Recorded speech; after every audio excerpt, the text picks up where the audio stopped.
नमस्कार साथियों, मैं कुणाल आप सभी का संस्कृति आईएएस यूट्यूब चैनल पे स्वागत करता हूं।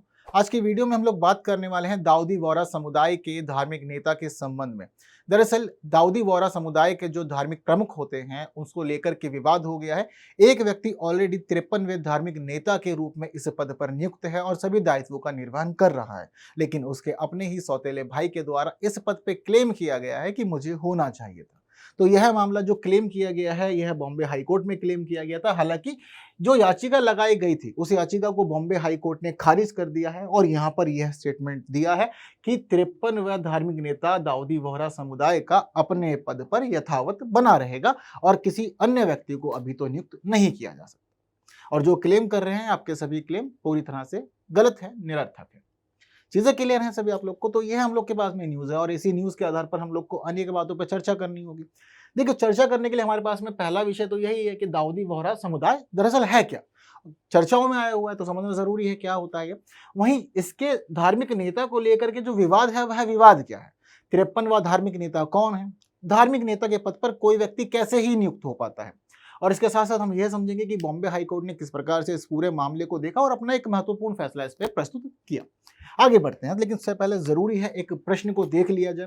यह प्रश्न जो आप लोग की स्क्रीन पर है, संभावना है कि आप लोगों से आने वाली प्री एग्जाम में पूछा जा सकता है। आर्ट एंड कल्चर एक इंपॉर्टेंट सेगमेंट है, आप सभी जानते हैं यूपीएससी परीक्षा का, तो उसी से संबंधित है यह मामला और आप लोगों से चीजें पूछी जा सकती हैं। और अगर आप लोग को क्लियर है तो बस आंसर कमेंट करना है और अपने मेंस के नोट्स भी जरूर बना लेने हैं। ऐसा नहीं है कि मुख्य परीक्षा में इससे संबंध में कोई बात नहीं हो सकती, बिल्कुल हो सकती है, हर एक चीज संबंध है। तो जरूरी है यहाँ पर कि आप लोग तैयार रहें पहले से ही और अपने मेंस के नोट्स भी तैयार रखें, साथ साथ प्री के लिए भी चीज़ों को तैयार करके रखें और अपनी तैयारी को ऐसे ही मजबूत करते हुए आगे बढ़ते रहिए। आगे बढ़ते हैं, मामला समझना शुरू करते हैं। तो देखिए, जो विवाद था यह विवाद था 53वें धार्मिक नेता के पद पे नियुक्ति को लेकर। कौन है 53वां धार्मिक नेता? तो देखिए, सैयदना मुफद्दल सैफुद्दीन नाम है।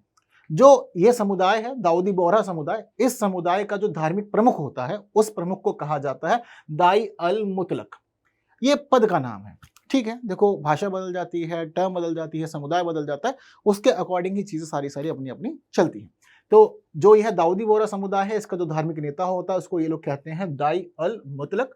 और 53वें दाई अल मुतलक के रूप में जो पद पर अभिनियुक्त है उनका नाम है सैयदना मुफद्दल सैफुद्दीन।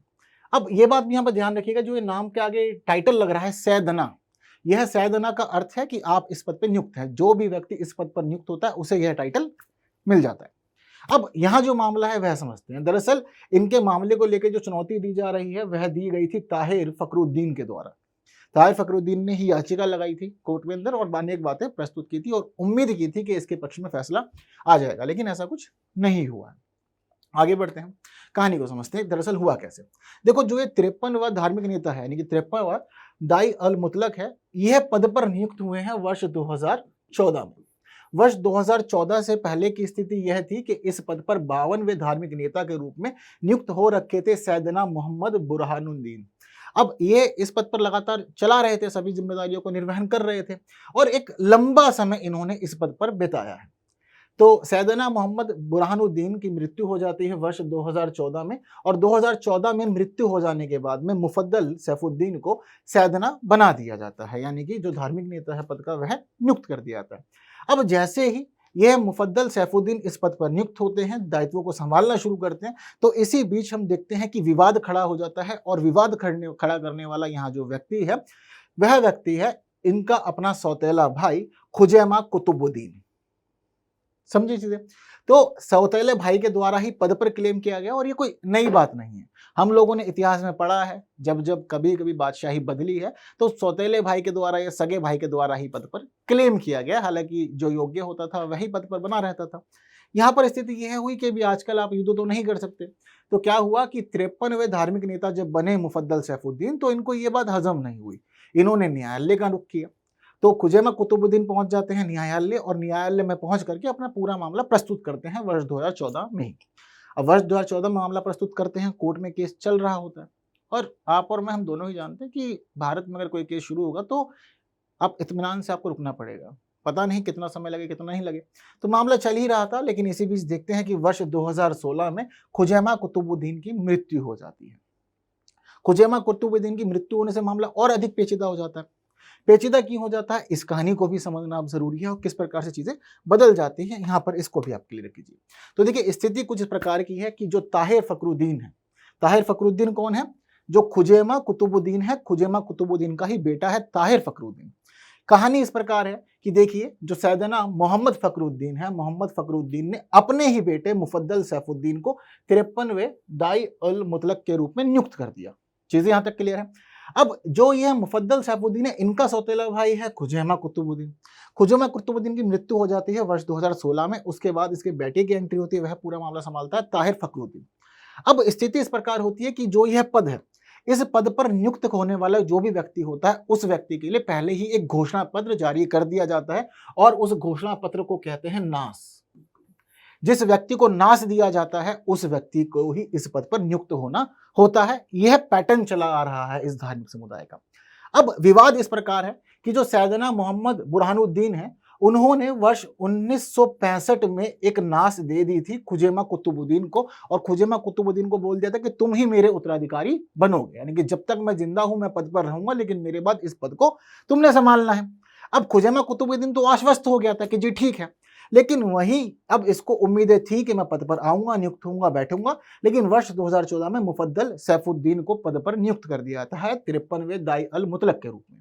अब आप यहां सोच रहे होंगे कि जब नास इसको दी थी और सर बता रहे हैं कि नास के माध्यम से ही इस पद पर नियुक्ति हो सकती है, तो ऐसा कैसे हुआ कि भाई 53वां दाई अल मुतलक तो मुफद्दल सैफुद्दीन बन गया?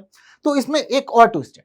ट्विस्ट यह है कि 1965 में जो नास दी गई थी वह खुजैमा कुतुबुद्दीन को दे दी गई थी, लेकिन वर्ष 2011 में एक खास घटना लंदन में होती है और लंदन में मुफद्दल सैफुद्दीन को मोहम्मद बुरहानुद्दीन एक और नास प्रदान कर देते हैं और उस नास के माध्यम से ही सभी चीजें बढ़ रही होती है। रिसेंट का इंसिडेंट होता है और 2011 की जो यह नास होती है, यह बहुत सारे गवाहों के सामने दी जाती है, जिस वजह से मुफद्दल सैफुद्दीन का जो मामला होता है ये अधिक सुदृढ़ हो जाता है और इसी वजह से 2014 में मुफद्दल सैफुद्दीन ही पद पर नियुक्त हो जाते हैं और 53वें दाई अल मुतलक के रूप में कार्य करना शुरू कर देते हैं। अब यहाँ पर एक ट्विस्ट तो ये था कि भाई इन्होंने 2011 में इसको दे दी। खुजैमा कुतुबुद्दीन ने भी एक ऐसा ही काम किया। खुजैमा कुतुबुद्दीन को पता लग गया था 1965 में कि जी मेरे को नास मिली है, तो अब मुझे ही इस पद पर नियुक्त होना। तो उसने क्या किया कि अपने आगे के पद को सिक्योर करने के लिए इसने अपने बेटे ताहिर फखरुद्दीन को यह नास प्रदान कर दी और कह दिया कि मेरे बाद तुम ही बनोगे, अगर मैं नहीं रहा तो तुम्हें इस पद पर आना है। और इसी वजह से ताहिर फखरुद्दीन फिलहाल लगातार बॉम्बे हाई कोर्ट के चक्कर लगा रहा था क्योंकि वह इस पद पर नियुक्त होना चाहता था। तो यहाँ पर ताहिर फखरुद्दीन ने न्यायालय में लगाई याचिका और याचिका में अनेक तर्क इसने प्रस्तुत कर भी दिए थे। क्या क्या तर्क प्रस्तुत किए थे एक बार जरा वो भी समझते हैं। सबसे पहली बात उन्होंने प्रस्तुत की कि देखिए यह जो पद अभी फिलहाल वर्तमान में संभाला हुआ है यह फर्जी तरीके से संभाला हुआ है। जो सिस्टम है वह यह कहता है कि भाई 1965 में जब मेरे पिता कुतुबुद्दीन को यह नास प्रदान कर दी गई थी और कह दिया गया था तुम ही माजून बनोगे, माजून का अर्थ मेरे बाद तुमने ही पद संभालना है। जब 1965 में मेरे पिता कुतुबुद्दीन को नास दे दी गई थी, कहा था कि माजून बनोगे, तो विधि के अनुरूप ही कार्य चलना चाहिए था और जब विधि के अनुरूप कार्य करना चलना चाहिए तो फिर बीच में गड़बड़ क्यों हुई? इन्होंने यह भी क्लेम किया कि देखिए हम मानते हैं कि 2 बार नास प्रदान की गई अलग अलग लोगों को, लेकिन पहली बार जो नास प्रदान की जाती है वह स्थायी होती है और उसके अकॉर्डिंग ही पद पर व्यक्ति को नियुक्त किया जाना चाहिए। इसी वजह से हम यह लगातार क्लेम कर रहे हैं और यहाँ पर इसने न्यायालय से यह सभी आधार प्रस्तुत करते हुए मांग की कि देखिए मेरे पिता तो अब नहीं है, लेकिन उन्होंने मुझे पहले ही नास प्रदान कर दी थी, यानी कि उन्होंने घोषित किया था कि मैं इस पद पर नियुक्त होऊंगा। तो इसलिए अब जरूरी है कि आप 53वें दाई अल मुतलक को पद से हटा करके मुझे 54वें दाई अल मुतलक के रूप में नियुक्त किए जाने का आदेश दे दीजिए। यह यहाँ पर प्रस्तुत कर दिया ताहिर फखरुद्दीन ने। इतनी चीजें क्लियर हैं। अब यह तो पक्ष रहा सिर्फ और सिर्फ ताहिर फखरुद्दीन का।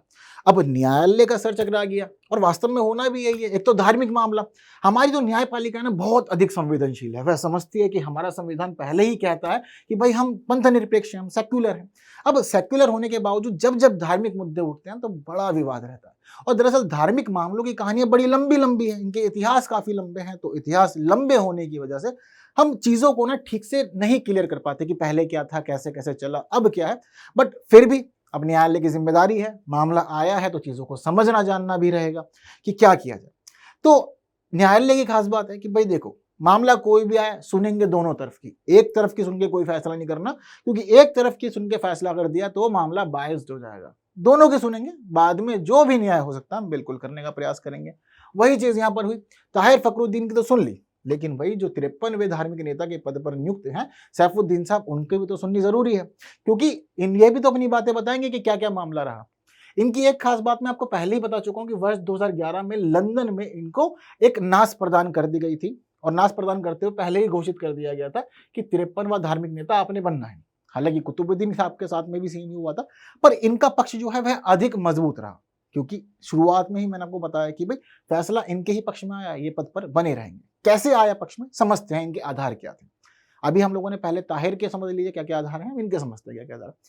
यह कहते हैं कि देखिए जी, नाश परिवर्तनीय है। क्यों? क्योंकि समय बदलता है, चीजें बदलती हैं, तो व्यक्ति के इंटरेस्ट भी हो सकता है बदल जाए, उसको लगे कि यह व्यक्ति योग्य नहीं है, यह व्यक्ति योग्य है। तो उनको लगा था कि वर्ष 2011 में मैं ही योग्य हूं, इसी वजह से उन्होंने मुझे उचित समझते हुए एक नाश प्रदान कर दी थी, पिछली नाश के अगेंस्ट जाकर के। 2011 में जब मुझे नाश प्रदान की गई तो हॉस्पिटल में बहुत सारे लोग मौजूद थे, उन सबके सामने ही मुझे नाश दी गई थी। तो जब मुझे नाश लोगों के सामने दी गई थी तो आप गवाहों को बुला लीजिए, मैं झूठ नहीं बोल रहा, लोगों के सामने दी गई थी तो उन्होंने भी तो देखा था, आप उनको बुलाएंगे वो बता देंगे कि नाश दी गई थी या नहीं दी गई थी। तो नाश परिवर्तनीय है, और अकेले में नाश नहीं दी गई है, गवाहों के सामने नाश दी गई है। जबकि ताहिर वाला मामला यह था कि कुतुबुद्दीन को जो नाश दी गई थी उसमें यह सामने आ रहा था कि गुप्त रूप से घोषित किया गया था, यानी कि गवाह नहीं थे और बता नहीं पा रहे थे आप कि किसके सामने दिया है, या कोई ऐसा व्यक्ति जो ये चीजों को क्लेम कर सके कि हाँ वास्तव में कुतुबुद्दीन था इस पद के लिए ही। ऐसा कुछ नहीं था, यह कह रहे हैं कि गुप्त रूप से घोषणा की गई थी, तो गुप्त रूप से घोषणा न्यायालय स्वीकार नहीं कर सकता। क्या स्वीकार करेंगे कि वर्ष 2011 में लंदन में दी गई है नाश, और यहाँ पर गवाह मौजूद थे, तो गवाहों की उपस्थिति में दी गई थी। तो सैफुद्दीन का स्टेटमेंट सुना ही सुना, साथ में 2011 में जो गवाह थे उन गवाहों को भी सुना गया। जी बताओ, उन्होंने कहा कि जी बिल्कुल बात सही है। तो इसी वजह से इन्होंने कहा कि देखिए जी, कुतुबुद्दीन के पास जो नाश है उसका कोई गवाह नहीं है, क्योंकि गुप्त रूप से दी गई थी। चलिए मान लीजिए कुतुबुद्दीन को नाश दी गई थी कब? 1965 में। और सैफुद्दीन को कब नाश दी गई है? वर्ष 2011 में। इनको पता था कि मेरे पास नाश है, चलो ये बात भी ठीक है। लेकिन एक चीज देखने वाली यह है कि वर्ष 2011 से 2016 तक तो यह जीवित रहे, और 2014 में मैं इस पद पर नियुक्त हुआ। जब 2014 में मैं इस पद पे नियुक्त हुआ हूं और 2011 में मुझे नाश दे दी गई, अगर आपको कोई आपत्ति थी नाश दिए जाने पर, या आप यह साबित करना चाहते थे, ये बोलना चाहते थे कि पहले आप मुझे नाश दे चुके हो, तो आपको यह बात 2011 में ही क्लेम कर देनी चाहिए थी।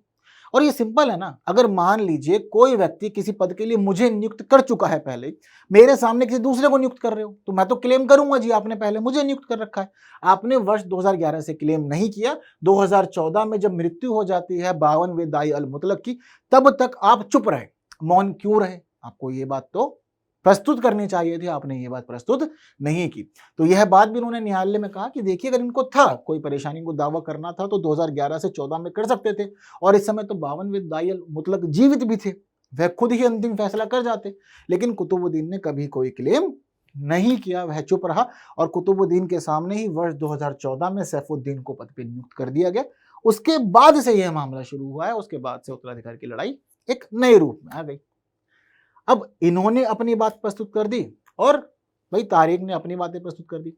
अब दोनों ने अपनी अपनी बातें तो प्रस्तुत कर दी हैं, अब जिम्मेदारी थी न्यायालय के पास में कि क्या किया जाए। तो न्यायालय के सामने कई प्रश्न उठे, जैसे कि नाश को लेकर प्रश्न था कि क्या नाश परिवर्तनीय है या नहीं है। धार्मिक चीजों को, आध्यात्मिक चीजों को स्वीकार नहीं किया जा सकता हर जगह पे, जरूरी है कि सबूतों और गवाहों को भी ध्यान दिया जाए। नाश को समझा इन्होंने, इंसिडेंट समझा, करंट का इंसिडेंट कौन सा रहा, इन्होंने समझा कि गवाह मौजूद थे कहां पे, गवाहों की स्थिति को समझा, और देखा कि भाई वर्ष 2011 से 14 तक तो आप शांत रहे, आपको क्लेम करना चाहिए था, आपने कभी मामला नहीं उठाया। तो इन सभी चीजों को ही आधार बनाते हुए न्यायालय ने फिर अपना निर्णय प्रस्तुत कर दिया। तो यहाँ पर न्यायालय ने निर्णय क्या दिया? तो न्यायालय के द्वारा जो निर्णय दिया गया है, उस मामले की पूरी सुनवाई की गई थी गौतम एस पटेल न्यायमूर्ति साहब के द्वारा। इन्होंने पूरा मामला सुना, सुनने के बाद में इन्होंने अप्रैल 2023 में ही अपना फैसला सुरक्षित कर दिया था। अब स्थिति देखिए, अप्रैल 2023 यानी कि एक वर्ष पहले ही रिजर्व था पूरा का पूरा डिसीजन, चीजों को देखा जाना समझा इन्होंने, और अब हम देख रहे हैं कि पूरा मामला कंप्लीट कब हुआ है? अप्रैल 2024, यानी कि पूरे एक वर्ष की अवधि के बाद हम देख रहे हैं कि यह मामला खत्म हुआ है। हालांकि चल तो यह मामला वर्ष 2014 से ही रहा है पूरा विवाद, ठीक। अब इन्होंने जब निर्णय दिया तो इन्होंने निर्णय में कई बातों का आधार बनाया, जैसे कि सबूत।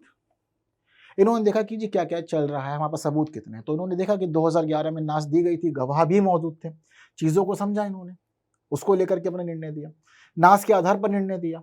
और इन्होंने नाश के लिए यह माना कि देखिए जो लेटेस्ट नाश होगी वह मानी जाएगी। और पिछली नाश का आप इंसिडेंट भी जो बता रहे हैं वह बता रहे हैं कि 1965 की थी, तो बहुत ज़्यादा पुरानी बात हो गई है। तो हम लोग लेटेस्ट नाश जो है उसको ही मान्यता देंगे, उस नाश के गवाहों को मान्यता देंगे, और गवाहों को मान्यता देते हुए, नई नाश को मान्यता देते हुए हम लोग यह फैसला सुनाते हैं कि जो 53वें दाई अल मुतलक हैं सैयदना सैफुद्दीन, वह इस पद पर बने रहेंगे, क्योंकि उनके पक्ष में जो आधार है वह अधिक मजबूत है, उसके अगेंस्ट नहीं जाया जा सकता। चीजें बिल्कुल ठीक है, ओके, सब क्लियर। तो इस प्रकार से पूरा मामला चला, यह पूरा विवाद था इनके धर्म को लेकर के, धार्मिक नेता के पद को लेकर के या दाई अल मुतलक के पद को लेकर के, और उसके आधार पर इन्होंने जो कोर्ट ने निर्णय दिया है वह कुछ इस प्रकार हम लोग के सामने भी है।